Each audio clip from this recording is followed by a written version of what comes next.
அனைவரும் சித்தர் ஆசி பெற்று வாழ்க வளமுடன். இன்று ஞாயிற்றுக்கிழமை சித்தர் எச்சில் பொறுக்கி ஆறுமுகசாமி கோயிலில் தியானம். ஞாயிற்றுக்கிழமை காலை கோபூஜை வழிபாடு. அனைவரும் கோபூஜை பார்த்து பலன் அடையுங்கள். சித்தர் எச்சில் பொறுக்கி ஆறுமுகசாமியின் அருளாசியுடன்.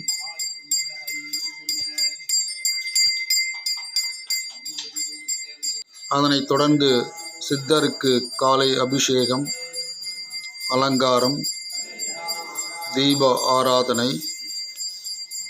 சிறப்பாக இன்று காலை நடைபெற்றது. அனைவரும்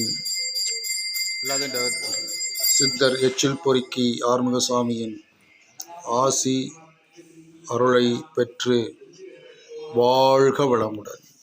நண்பர்கள், வியூவர்ஸ், சப்ஸ்கிரைபர்ஸ் அனைவரும் சித்தரின் ஆசி பெற்று வாழ்க வளமுடன்.